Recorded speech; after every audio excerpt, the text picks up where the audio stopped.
Hello everyone, and welcome back to In Christ Alone. Today we'll be looking at a very important set of rules which are found near the beginning of the Bible.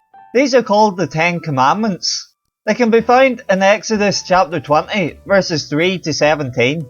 The commandments are split into two sections. The first is commandments relating to how we should act in relation with God. The second is how we should act towards other people and daily life in general.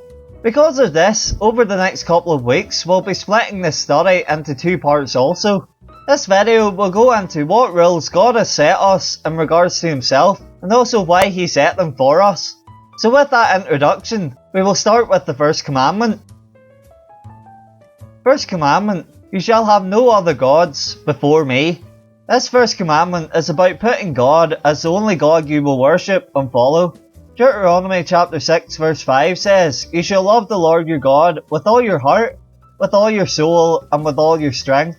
We should have a fear of God, not a fear of terror, but of reverence and deep respect. God brought us into the world, and we should give him the praise and thanksgiving for doing so. For those who are parents, imagine if you raised a child from being a baby into them becoming a teenager. Once they became a teenager, then they decided they didn't want to be part of the family anymore and requested if they could be adopted into another family. You would be absolutely gutted to have looked after them for years and they want to leave you. This is the reasoning behind the first commandment. God brought you into the world, provided all the things you needed to live, and then you wanted to leave his family and live by your own means. God would feel gutted too, in the same way. The second commandment, you shall not make for yourself any idols.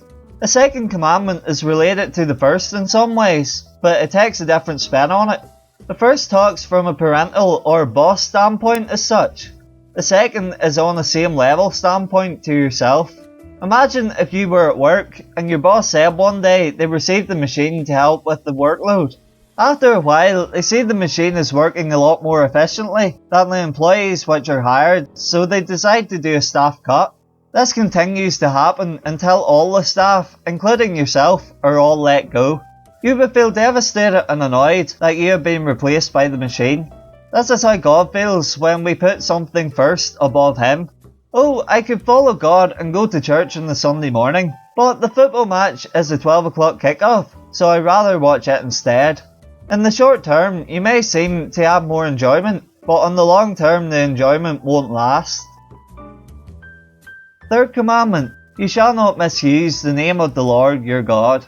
This commandment is a bit different than the first two.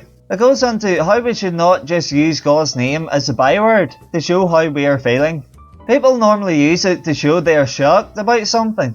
There are different variations of it being misused, but they are all as bad as each other. As mentioned in the previous video, my name is Peter, and I'm going to use it as an example for this commandment. I've heard people say a number of times, for Pete's sake, whenever something goes wrong. Imagine for this that every time someone said it, I got offended because they used it for another reason than to get my or another Peter's attention. This is how God feels every time someone uses his name for wrong purposes. As it says in Psalm 111 verse 9, Holy and awesome is his name. It is more important than we tend to make it out to be, and it shouldn't be tossed around like any other word in our vocabulary. Fourth commandment, remember the Sabbath day by keeping it holy. The fourth and final commandment for this video is to set aside the Sabbath day, or Sunday for Christianity, to rest from our work and to praise God. During creation, once he had created the world and everything within and outside it, he rested on the seventh day. Before and during Jesus' time on earth, the Sabbath was on the Saturday. This changed when Jesus died on Good Friday and then rose again on the Sunday. As Christians believe that the resurrection of Christ was accomplished on the Sunday, they started to protect the Sabbath on that day as commemoration to it. This means that unless you have a job, such as a doctor or a firefighter, etc., which are needed for emergencies, then you should rest on a Sunday.